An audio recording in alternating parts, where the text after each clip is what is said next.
Nós vamos falar aqui hoje um pouco sobre a história da cerveja em Belo Horizonte. Por que não da história de Belo Horizonte?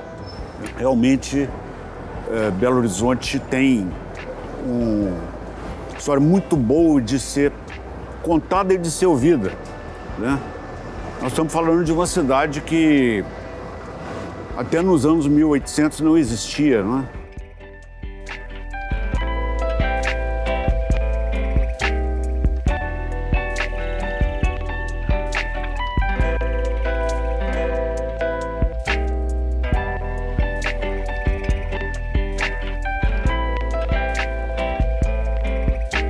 Estava na hora de crescer Ouro Preto, mas geograficamente era inviável fazer isso. Teria que destruir montanhas e o acesso a Ouro Preto era um tanto quanto limitado. O ideal fosse fazer uma nova capital para Minas Gerais. Então, em 1893, Augusto de Lima promulga a Lei número 3, autorizando a construção da nova capital. E aí se inaugura, em 1897, no dia 12 de dezembro, a capital de Belo Horizonte, a nova capital. Arão Reis faz todo o desenho arquitetônico, um conjunto de operários começam a construir a cidade, criando os primeiros galpões, a Serraria Souza Pinto, funileiros, né, construtores da capital, vieram aí trabalhar para formar essa cidade. Então, eles trouxeram imigrantes italianos que eram especialistas em construção civil e esse pessoal foi morar na região da Lagoinha. Naquela região, então, foram os primeiros passos da verdadeira cidade de Belo Horizonte. Já não era mais o Arraial de Curral del Rei, mas já era os prenúncios da nova capital. Então, grandes pessoas que estavam em Ouro Preto, que eram cervejeiros, vieram para Belo Horizonte e alguns já haviam se estabelecido na cidade. Um dos primeiros foi o Carlos Fonatiari, em 1894, ele vem de Lucca, na Itália, e na rua Timbiras, com Sergipe, ali perto da Igreja da Boa Viagem, ele abre uma pequena cervejaria, que era talvez o centro de encontro das pessoas naquela época, né? As comemorações religiosas, os batizados, os casamentos, né? As datas comemorativas dos santos, as quermesses, né? As festas juninas, talvez, era um bom ponto de encontro das pessoas que poderiam estar tomando o refrigerante e a cerveja do Carlo.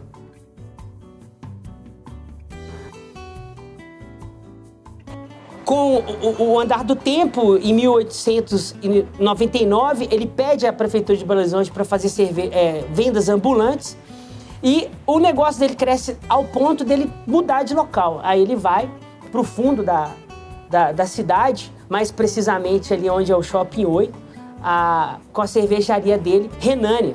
Ele acaba inaugurando, talvez, uma das grandes fábricas do Brasil, tornando-se aí conhecido por muitos como a quarta maior cervejaria daquela época, né? E junto com ele veio um italiano, em 1875, de Comacchio, que era o Paulo Simoni, decide ir para a Itália, para a Europa, comprar equipamentos cervejeiros. Então, Paulo Simoni, ele monta no quarteirão ali da Avenida dos Andradas, circulando a Rua Arão Reis, uma grande fábrica, ao qual ele dá o nome de Estabelecimento Industrial Mineiro, com vários maquinários, né? Maquinários que produziam bombons, canetas, vinagre, cachaça e, naturalmente, a fábrica de cerveja Grambinos, uma das aí mais conhecidas do mercado naquela época. Curiosamente, sobre a fábrica do Paulo Simoni, a estratégia dele ter colocado bem ao lado da linha ferroviária é porque o maquinário da época era muito pesado.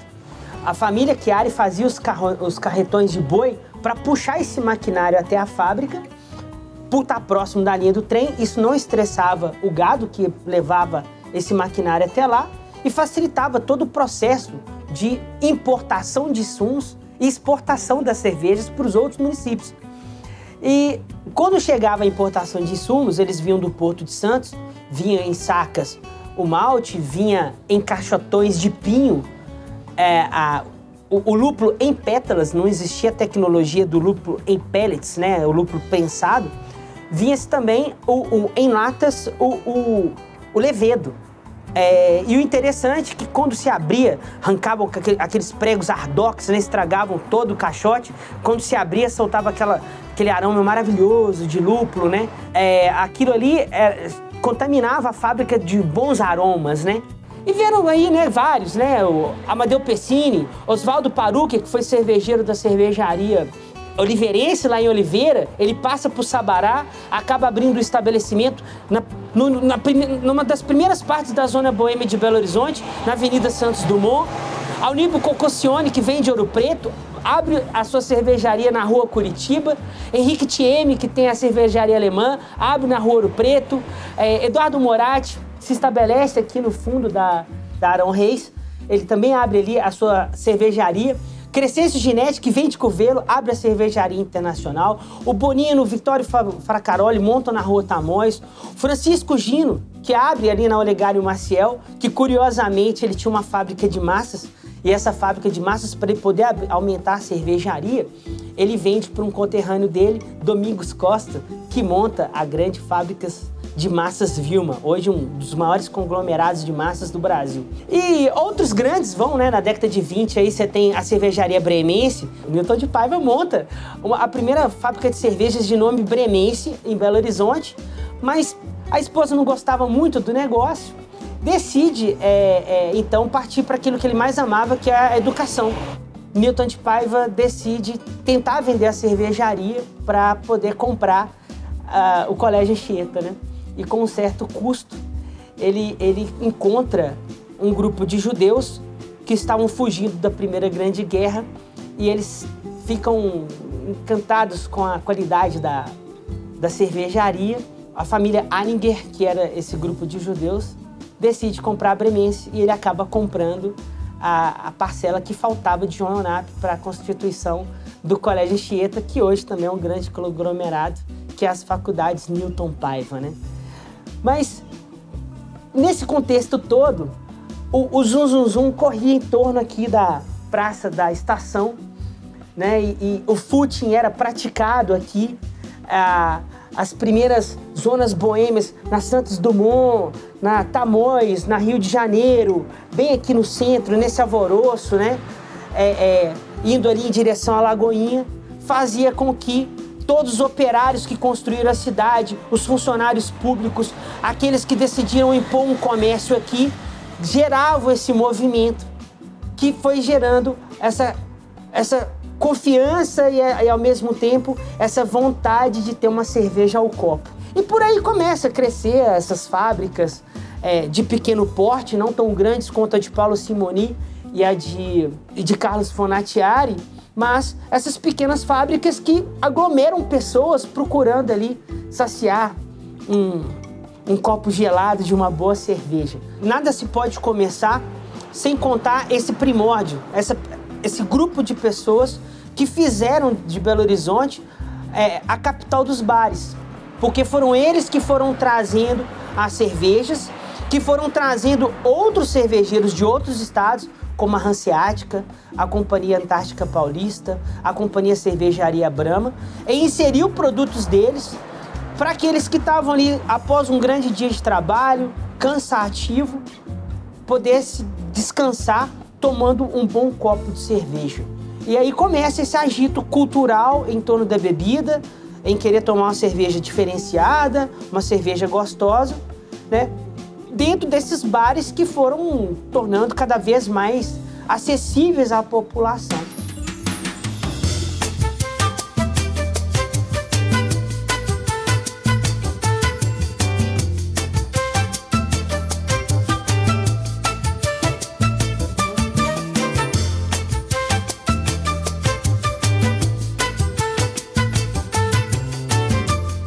Na época, a região mais habitável que tinha era a região ali da Lagoinha hoje. E quem veio construir a cidade foram imigrantes italianos que foram contratados. E eles foram habitar na região da Lagoinha. Na época ainda não tinha a região do bairro Funcionários. E ali eles já tinham o costume de chegar das obras no final da tarde, lá pelas 6, 7 horas da noite, e já sentar nas ruas, tirar suas mesas de casa e beber ali seus drinks, sua cerveja, seus vinhos, né? todos eles oriundos da Itália, então o pessoal já tinha esse costume de beber no horário do jantar. Com os novos funcionários vindos de diversas partes do estado, então o pessoal vindo principalmente de Ouro Preto, mas muita gente vindo do Norte de Minas, vindo do Triângulo Mineiro, vindo da região do sul de Minas, vindo da zona da Mata Mineira, para integrar o novo funcionalismo do estado de Minas Gerais. Então cada um recebeu sua casa. No princípio, eles não vieram trazendo as famílias, né? Vieram normalmente o chefe da família, e ali ele ocupou a casa para ver se acostumava, se as famílias iam se adaptar. Então o que acontecia? A saudade era imensa. Chegavam do serviço, 5h30, 6 horas da tarde, aquilo era uma saudade tremenda. Então o que eles faziam? Eles tiravam a mesa de dentro de casa, colocavam no passeio, como os vizinhos faziam a mesma coisa, e ali eles sentavam juntos e ficavam no que a gente hoje em dia, depois no futuro, acostumou a chamar de happy hour, para poder matar a saudade dos familiares e curtir e sentir o prazer, tá, de não sentir saudade. E Belo Horizonte se acostuma com isso, né? Isso aí depois, no futuro, dá à cidade a característica de a capital brasileira, por que não dizer a capital mundial dos bares. Porque o povo, em vez de ir para casa, se acostumou a ir beber o seu drink, a sua cerveja nas ruas. Isso virou um costume muito fantástico em Belo Horizonte. Isso tornou a cidade muito atrativa para a cerveja. E Belo Horizonte torna-se a primeira cidade fora do eixo Rio-São Paulo na preferência de fabricação de cerveja e funda então as maiores cervejarias, né? A cidade então ela ganha realmente uma tradição cervejeira muito incrível. 1828 a Companhia Antártica Paulista compra a Cervejaria Polar. Com isso realmente há um crescimento muito grande. Belo Horizonte então começa a crescer em termos de bebidas de uma forma muito intensa, porque cada vez mais se integrava a população de Belo Horizonte, o pessoal do interior. Então o pessoal que fabricava cachaça no Nordeste, no Norte de Minas, todo mundo migrando para Belo Horizonte, tomou esse costume de ter o happy hour, né? Então isso era integrado não só pelas cachaças, mas pelos vinhos também, pelos nossos imigrantes italianos. E a cerveja toma um fator, uma participação muito forte em todo esse contexto. Isso cresce de uma forma muito intensa. Depois, no final da década de 60, início da década de 70, outras cervejarias se implantam. Então eu vou lembrar aqui, por exemplo, da cervejaria Alterosa, que fez a famosa cerveja Alterosa, que era uma cerveja muito adorada. Logo depois ela foi vendida para as grandes cervejarias. Então sempre o ciclo foi esse, de substituição das grandes cervejarias pelas pequenas. Até que na década de 90 começam a surgir as cervejas artesanais. Nós passamos a fundar então associações. A Serva Mineira é uma grande referência. Logo vem a Confesse, que era a Confraria Cervejeira da Cerveja, Confraria Feminina da Cerveja, que através de 12 mulheres bastante inovadoras criam cervejas fantásticas. Tive a oportunidade e a honra de participar disso. Criam então a Festa Anual da Cerveja de Belo Horizonte, integrando pessoas do Brasil inteiro. Então tudo isso vira a grande inovação brasileira da cerveja.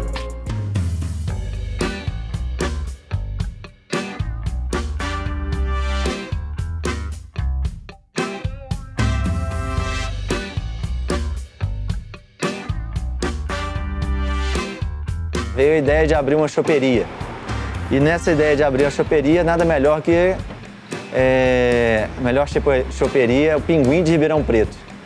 Então, na época eu chamei um grande amigo, uma grande pessoa, que é o Theo, para ser meu parceiro. Fomos a Ribeirão Preto. O pessoal do Pinguim, nós procuramos eles lá, não deram bola pra gente. E aí um grande amigo de Ribeirão Preto me deu uma dica, assim, ó, Rodrigo, você tem que, na verdade, procurar o seu Albano. Eu falei, seu Albano? É, ele que é a alma do chopp em Ribeirão Preto. E aí eu vim descobrir que esse seu Albano era um garçom de Ribeirão Preto, muito querido, e que abriu uma confeitaria em 1964 na porta da cervejaria Antártica, no centro de Ribeirão Preto. E aí, os funcionários, os mestres cervejeiros, saindo da fábrica, paravam na confeitaria. E o seu Albano, muito simpático, conversando e tudo mais, começou essa história do chopp, o que a gente chama da extração. É o que está quando o produto sai da fábrica até chegar na mesa do cliente, até o cliente beber. Que a extração é tão importante quanto a produção.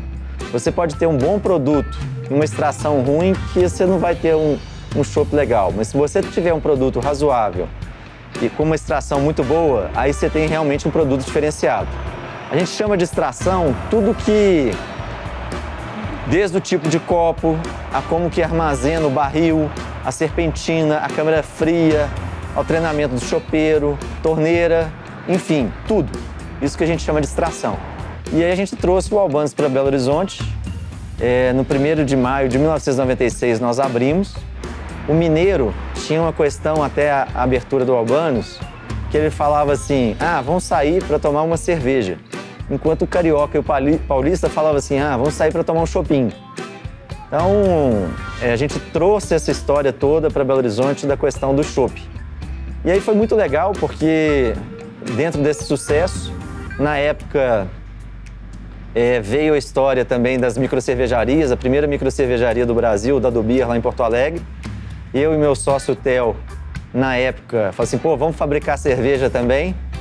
E aí, junto com 2 sócios austríacos, entre eles o Ervik e o Marcos, a gente ajudou na abertura da Krug Beer, que eu vim a sair em 2002. E também, eu e o Theo, a gente lançou, em torno do anos 2000, a primeira carta de cerveja de Minas Gerais, que eram várias cervejas importadas e também algumas cervejas artesanais na época, que tinha Baden-Baden, Colorado, e aí o mineiro começou a experimentar essas cervejas importadas também.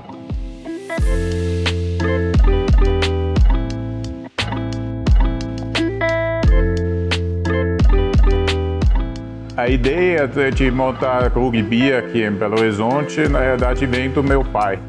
E minha família, que sempre é envolvido na cervejaria na Áustria, em Grieskirchen. E eu, desde que nasci dentro da cervejaria em Grieskirchen, eu sempre fui exposto ao meio cervejeiro. Então, para mim era uma coisa... Quando eu mudei para cá, é uma coisa que eu faltava, a cerveja da nossa cervejaria. Pensando que cerveja nós vamos produzir.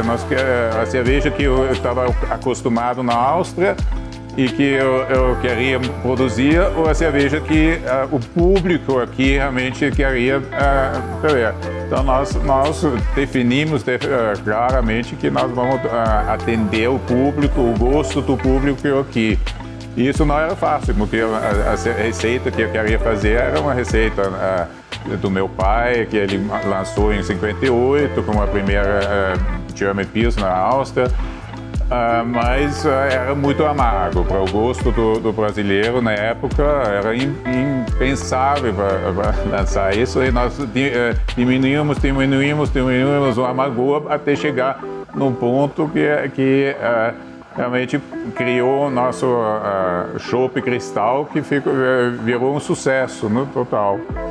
E só uns 20 e tantos anos depois eu consegui agora lançar a German Pils e com um sucesso enorme, porque hoje a German Pils já está quase pau a pau com a nossa Austria Lager. Então, mostra que o paladar dos consumidores muda constantemente. Nós começamos em 96 com o plano, com a decisão para montar a Krug Beer. inspirado pelas microcervejarias, principalmente nos Estados Unidos. Tinha uma onda nos anos 90 que começaram as microcervejarias lá. E aqui também já começou no sul, Double Beer. E a maioria aqui no Brasil já começou como cervejaria ligada a uma balada, e isso era a casa noturna. E isso realmente para mim nunca foi muito atraente. Eu falei com meus sócios na época, eu falei, eu só começa se o foco é a cerveja. Depois, como nós sempre prezamos a qualidade da cerveja desde o início e atender o cliente. Isso era também um brew pub, como nós éramos na época, era fundamental, era atender o cliente bem, olhar o serviço e a qualidade dos produtos, tanto da cerveja quanto da comida. Essa época dos inícios dos anos 2000, nós até fomos sozinho aqui em Minas Gerais com a primeira microcervejaria. Só no final, uns 2005, começaram as cervejarias que acho que inspirado realmente por novos tipos de cervejas.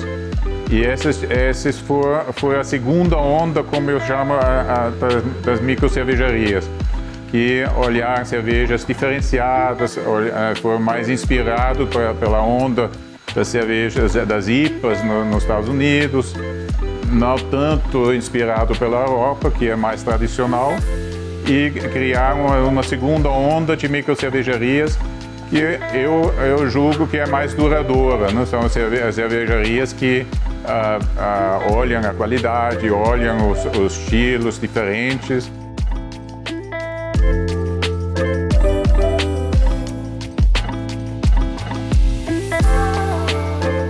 A Krug Beer surgiu no Belvedere no dia 24 de setembro de 1997. Foi a primeira cervejaria artesanal de Minas Gerais e a quinta do Brasil, com cerveja puro malte. Tinha cervejas diferentes, Dunkel, de trigo. E isso foi muito bom, foi uma revolução, foi uma inovação total. Na época, a Krug Beer passou a ser um dos cartões postais de Belo Horizonte. Todo mundo que vinha a Belo Horizonte tinha que ir no Mercado Central, Krug Beer, né, fazer uma visita em Ouro Preto. Isso foi um marco para a cidade e, de lá para cá, ela contribuiu muito para o crescimento dessa cultura cervejeira. E hoje a cerveja artesanal representa a cara de Belo Horizonte e da grande BH em geral, né? E realmente o mineiro se identificou muito e a culinária nossa foi também adaptada a essa cerveja. Então hoje você vai nos bares do Belo Horizonte e você vê o tiragosto com a harmonização dela com cerveja. E eu vejo que aqui em Belo Horizonte, na grande BH, a cultura, a cerveja artesanal, ela é tratada de um jeito diferente do que nas outras cidades do Brasil. Aqui em Belo Horizonte, realmente, a cerveja artesanal ela entra na vida das pessoas. Belo Horizonte realmente saiu na vanguarda, né, na criação de alguns estilos de cerveja que são consagrados hoje. Então, em 2016, por exemplo, já estava fazendo Berliner Weiss, né, que hoje em dia é tão conhecida como as Catarina Sours, né, e o Falcone também na mesma época fez, né. Então, a gente estava ali lançando moda no mercado cervejeiro. Antigamente, ninguém nem pensava nisso, né. E realmente o estilo tropical, né, a brasilidade está muito presente nas frutas e eu gostava muito de brincar com isso nas cervejas.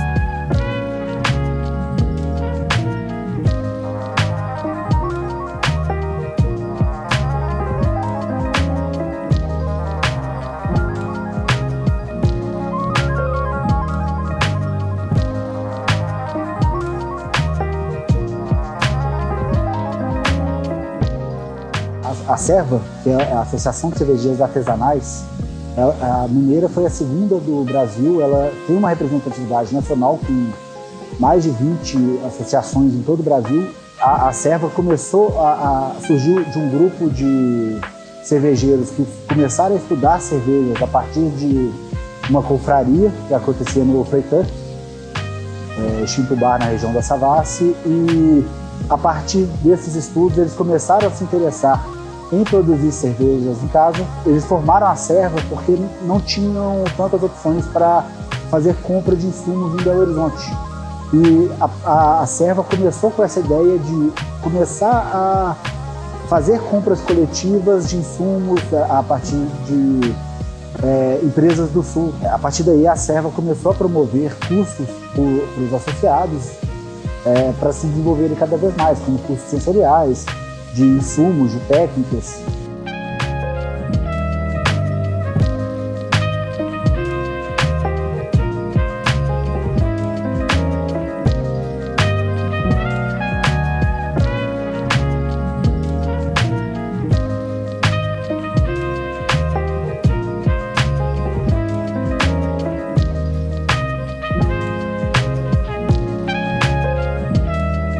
A Confesse, a Confraria Feminina de Cerveja, ela surgiu no dia 8 de março de 2007, depois que um restaurante tradicional aqui de Belo Horizonte, House Mission, que tinha um cardápio de cervejas importadas muito grande, muito vasto, ele proporcionou para algumas mulheres formadoras de opinião aqui de Belo Horizonte uma palestra com uma sommelier de cerveja de São Paulo.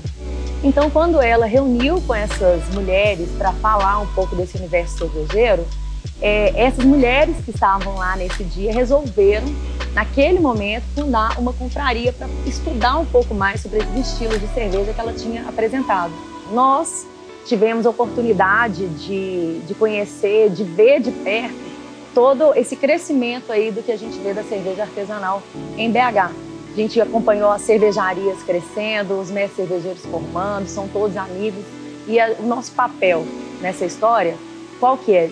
Divulgar a cerveja artesanal, porque a Confesse, ela faz uma festa anual que virou um cenário, virou uma vitrine da cerveja artesanal em Minas Gerais, que a gente entende essa responsabilidade de divulgar o universo cervejeiro, resgatar o papel da mulher na história da cerveja, porque a produção cervejeira, ela só era autorizada a ser feita por uma mulher. Então, os primeiros mestres cervejeiros da história eram mulheres. Então, quando a Confesse ela chega nesse cenário que existe uma tradição que é masculina e ela consegue ser respeitada, o que a gente faz? A gente resgata a importância da mulher nessa história.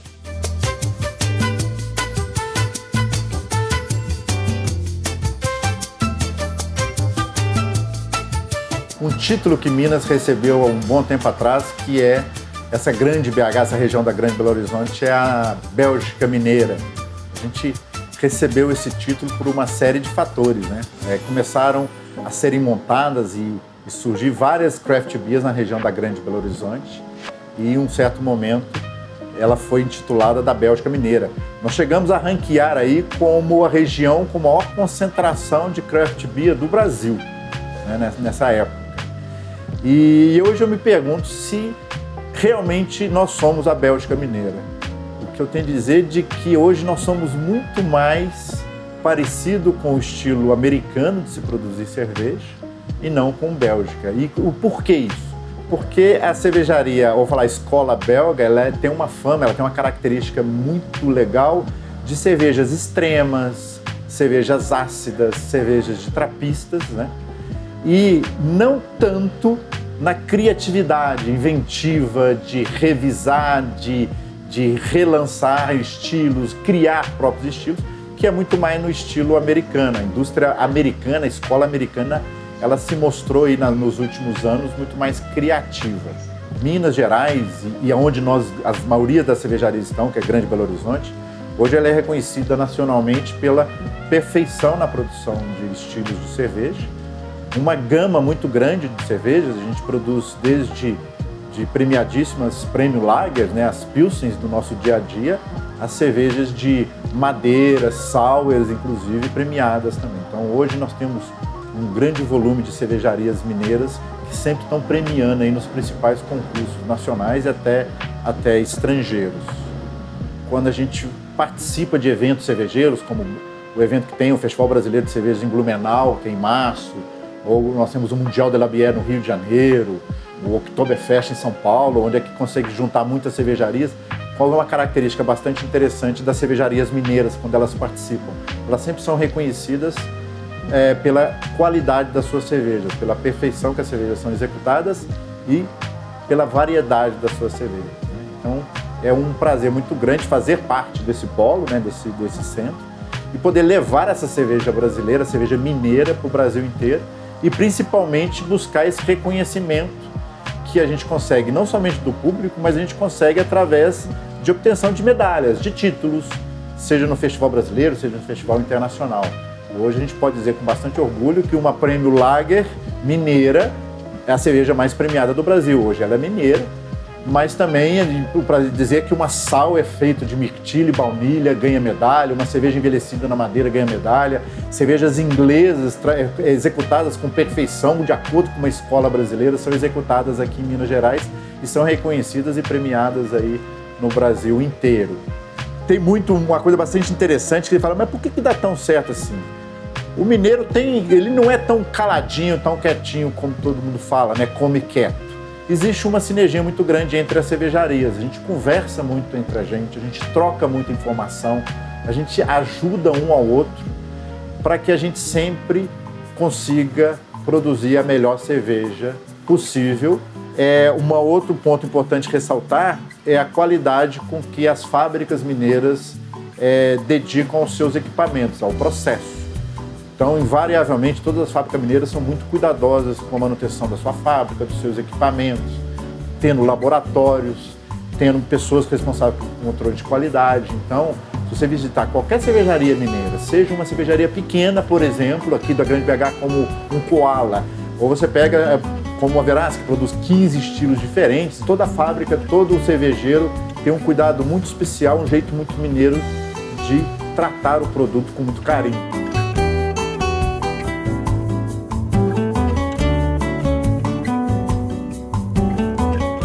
Belo Horizontino, além de gostar de cerveja, além de gostar do ambiente do bar, ele gosta da novidade, ele gosta daquilo que traz para ele uma riqueza e uma experiência diferente. A gente vive diante de um cenário vanguardista que apresenta-se no mercado nacional como um forte sinalizador de tendências de consumo. Aqui em Belo Horizonte, a gente vai encontrar, da mesma forma que uma cerveja muito tradicional, como a Hofbräuhaus, fundada em 1589, e que mantém as raízes e a tradição alemã desde então, né, são 432 anos de história, mas nós também temos espaço para tudo que é novo, para tudo que é diferente.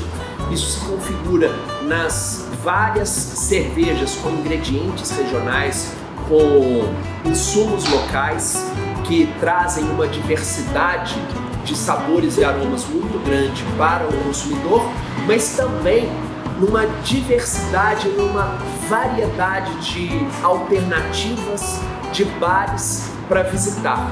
A gente tem lugares fantásticos, como o nosso Mercado Central, que mistura tradição e inovação, e agora desponta de forma ainda mais evidente nesse cenário o Mercado Novo, que também traz muito de um espaço antigo, mas traz essa remodelação, né? Traz essa perspectiva da inovação, que a gente tem aqui bares que guardam essa tradição boêmia e que conversam muito bem com a novidade, conversam muito bem com o moderno, como o bairro de Santa Teresa, que é um ícone da tradição boêmia local, mas também os bairros de Lourdes, o bairro da Savassi e até mesmo bairros mais afastados do centro da capital. Você sempre vai encontrar alguma coisa que chama a atenção.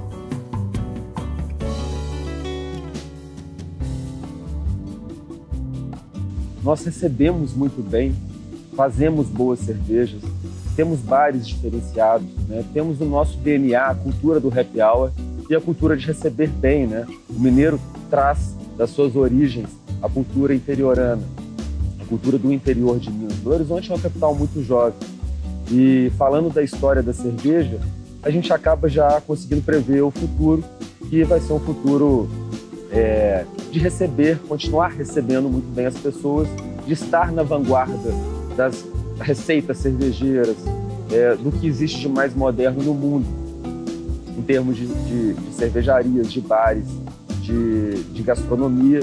Não à toa hoje, a nossa cidade foi reconhecida pela Unesco como a capital da gastronomia mundial, a capital criativa da gastronomia. O mineiro é muito criativo, o mineiro recebe muito bem.